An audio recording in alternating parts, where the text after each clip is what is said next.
Mari teladani Bapa di sorga, selalu ucapkan firman kehidupan. Haleluya, Victorious Kids.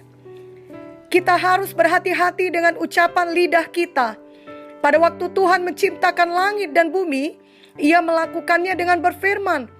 Artinya Tuhan bicara dan sesuatu tercipta. Begitulah dahsyatnya kuasa ucapan atau kuasa lidah. Itu sebabnya kita harus meneladani Tuhan atau Bapa di sorga. Ia selalu mengucapkan firman kehidupan. Dan bila kita sungguh-sungguh mengucapkannya dengan hati yang percaya, maka hal itu dapat dijadikan bagi kita. Terlebih lagi saat sekarang ini, di mana banyak kehidupan kita berubah. Misalnya kita biasanya pergi ke sekolah tiap hari, sekarang kita belajar dari rumah. Itu terjadi sebab ada ancaman virus COVID-19. Nah, di saat seperti ini, Victorious Kids harus terlebih lagi menjaga ucapan Victorious Kids.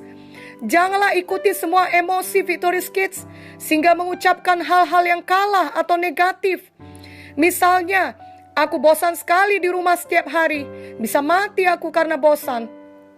Ucapan seperti itu seperti membuka pintu atau mengundang kuasa setan untuk menaruh hal-hal yang tidak baik dalam hidup kita.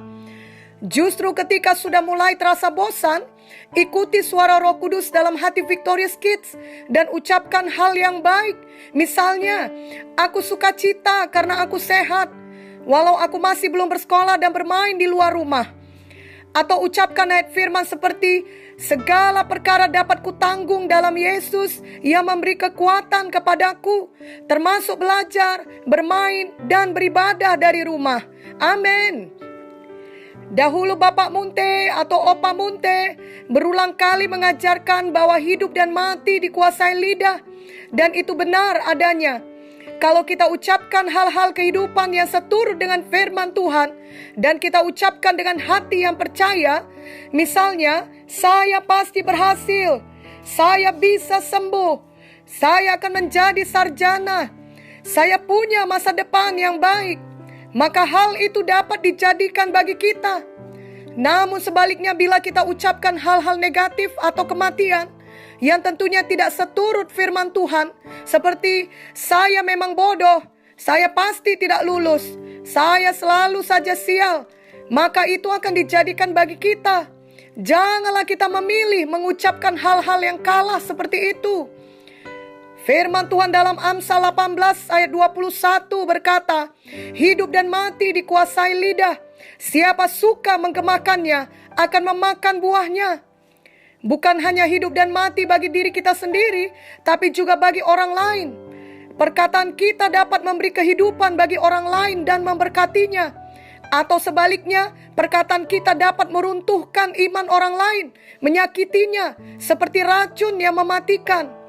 Di zaman sekarang, banyak orang melakukannya melalui sosial media.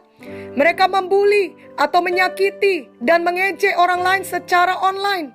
Sampai ada istilah cyberbullying. Victorious Kids, janganlah pernah melakukan hal tersebut ataupun setuju dengan hal itu. Membuli, mengejek, dan merendahkan orang lain bukanlah karakter seorang anak Tuhan. Bapa kita di sorga selalu mengasihi. Bahkan Tuhan adalah kasih. Marilah kita sebagai anak-anak Tuhan juga mengasihi. Bila Victorious Kids sudah cukup umur dan diizinkan orang tua untuk memakai sosial media dalam berhubungan dengan teman-teman, maka berkatilah mereka dengan ucapan Victorious Kids. Walau ada kekurangan mereka, usahakanlah menutupinya dan bukan merendahkannya. Misalnya ketika Victorious Kids video call dengan salah satu teman, lalu melihat rambutnya tidak rapi dari video call, maka janganlah Victorious Kids langsung mengejeknya. Victorious Kids, kita harus menabur yang baik untuk dapat menuai yang baik. Adalah pilihan kita bagaimana kita menggunakan perkataan kita. Biarlah kita tidak memilih menjadikan lidah kita sebagai racun. Itu semua dimulai dari sikap hati kita. Lukas 6 ayat 45 berkata, orang yang baik mengeluarkan barang yang baik dari perbendaharaan hatinya yang baik. Dan orang yang jahat mengeluarkan barang yang jahat dari perbendaharanya yang jahat. Karena yang diucapkan mulutnya meluap dari hatinya. Ayat ini jelas mengatakan bahwa semua tergantung dari hati kita. Itu sebabnya penting sekali untuk menyimpan firman Tuhan dalam hati, agar firman jugalah yang kita ucapkan dari mulut kita. Janganlah kita menyimpan dosa di dalam hati, seperti dendam, amarah, kebencian, luka hati, kesombongan, sebab akhirnya itu yang akan kita ucapkan atau keluarkan. Biarlah kita meneladani Bapa di sorga, di mana Bapa kita selalu mengucapkan firman yang adalah kebenaran. Bapa di sorga tidak pernah berdusta. Bilangan 23 ayat 19 berkata, Allah bukanlah manusia sehingga ia berdusta, bukan anak manusia sehingga ia menyesal. Masakan ia berfirman dan tidak melakukannya, atau berbicara dan tidak menepatinya? Kita harus belajar dan bertumbuh seperti ini. Kita menepati janji kita. Ucapan kita tidak berdusta tentang kebenaran atau memutarbalikkan kebenaran. Yesaya 5 ayat 20 jelas berkata, celakalah mereka yang menyebutkan kejahatan itu baik dan kebaikan itu jahat, yang mengubah kegelapan menjadi terang dan terang menjadi kegelapan, yang mengubah pahit menjadi manis dan manis menjadi pahit. Setan selalu memutarbalikkan kebenaran. Yang baik dikatakan jahat, yang jahat dikatakan baik, karena setan adalah bapa pendusta. Janganlah ada Victorious Kids yang seperti itu, yakni memutarbalikkan kebenaran. Jika kita bersalah, maka kita akui dan bertobat. Jangan karena takut menerima hukuman, maka kita berbohong. Jangan sampai kita menyatakan diri kita benar, bahkan menyalahkan orang lain.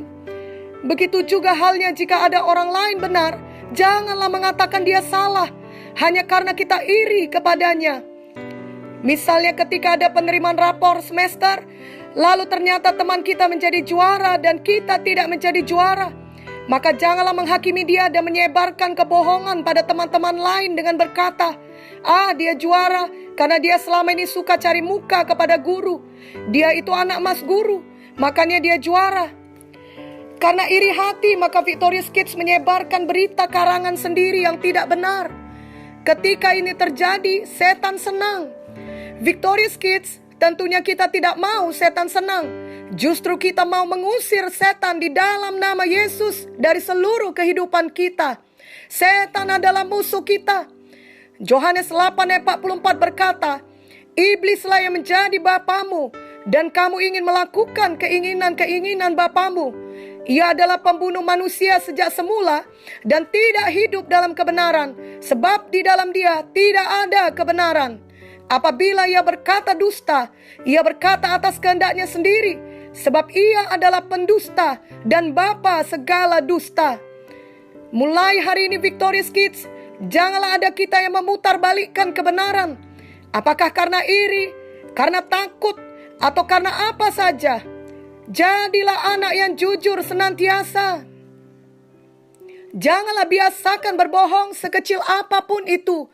Misalnya ketika ditanya, apakah tadi sudah main games? Victorious Kids menjawab belum. Padahal sebenarnya sudah. Tapi karena masih mau bermain games dan takut dilarang, maka dijawab belum. Victorious Kids berpikir kebohongan seperti itu tidak apa-apa. Tetapi menurut firman Tuhan, bohong adalah dosa. Victorious Kids, jika dibiasakan berbohong sejak kecil, itu akan mengeraskan hati nurani kita sampai kita dewasa nanti. Hati nurani adalah suara kecil dalam hati kita yang memperingatkan kita bila kita sedang melakukan hal yang salah. Roh Kudus bicara pada hati nurani kita. Tapi kalau kita terus suka berbohong, lama-kelamaan hati nurani kita menjadi keras. Kita tidak peduli lagi suara Roh Kudus. Kita bahkan tidak tahu lagi bedanya yang salah dan benar. Yang penting kehendak kita terpenuhi. Apa yang kita rasa benar dan apa yang menguntungkan kita, itulah yang harus dijalankan. Itu sangat berbahaya. Orang-orang seperti ini tidak peduli pada orang lain. Walau mereka menyakiti orang lain, mereka tidak menyadarinya. Mereka justru merasa diri mereka benar. Mereka mempercayai kebohongan mereka sendiri. Misalnya mereka akan berkata, si A menyakiti saya, padahal dia yang menyakiti si A. Tapi demi melindungi nama baiknya dia berbohong. Lama-kelamaan dia mempercayai kebohongannya itu, bahwa si A menyakiti dia, dan terus menyebarkan kebohongan itu. Akhirnya si A rusak nama baiknya, dan dia merasa itu boleh-boleh saja. Victorious Kids, jika kita perhatikan, suatu rencana jahat tidak akan bisa berhasil dilakukan tanpa kebohongan. Setiap kali kita berbohong, kita memakai senjata favorit setan, karena dia adalah bapa pendusta. Bisakah anak Tuhan berbuat seperti ini? Sayangnya bisa. Kenapa bisa anak Tuhan dapat tenang saja berbohong? Karena dia memilih demikian, sehingga hati nuraninya sudah keras. 1 Timotius 4 ayat 2 berkata, oleh tipu daya pendusta-pendusta yang hati nuraninya memakai cap mereka. Itu berarti hati nuraninya memakai cap setan atau roh-roh jahat. Kita tidak mau demikian. Kita bukan anak setan. Kita bukan anak bapa pendusta, melainkan kita adalah anak-anak Tuhan Yesus. Kita adalah anak Bapa di sorga. Amin. Victorious Kids, ketahuilah bahwa bohong atau dusta adalah hal yang dibenci Tuhan. Tidak mungkin kita menjadi anak Tuhan yang sejati bila kita tetap mau hidup dengan selalu berbohong. Amsal 6 ayat 16-19 berkata, 6 perkara ini yang dibenci Tuhan, bahkan 7 perkara yang menjadi kekejian bagi hatinya. Mata sombong, lidah dusta, tangan yang menumpahkan darah orang yang tidak bersalah, hati yang membuat rencana-rencana yang jahat, kaki yang segera lari menuju kejahatan, seorang saksi dusta yang menyembur-nyemburkan kebohongan dan yang menimbulkan pertengkaran saudara. Victorious Kids, bila selama ini tanpa sadar kita selalu berbohong, maka marilah segera bertobat. Akuilah kesalahan kita. Jangan berbohong lagi untuk menutupi kesalahan atau kebohongan sebelumnya. Amsal 28 ayat 13 berkata, siapa menyembunyikan pelanggarannya tidak akan beruntung, tetapi siapa mengakuinya dan meninggalkannya akan disayangi. Mari kita ucapkan doa ini. Oh Tuhan Yesus, saya percaya padamu. Engkau telah mati menebus semua dosa saya. Saat ini saya menerima Engkau sebagai Tuhan dan Juru Selamat saya. Saya mau bertobat dari semua ucapan saya yang selama ini tidak sesuai dengan firman Tuhan. Saya buang semua ucapan kematian, ucapan dusta dan kebohongan, ucapan yang memecah persaudaraan. Saya mau meneladani Bapa di sorga. Saya mau hati saya dan ucapan saya penuh dengan kebenaran dan firman Tuhan. Biarlah mulai hari ini hidup saya berubah. Hati saya berubah. Saya isi hati saya dengan firman.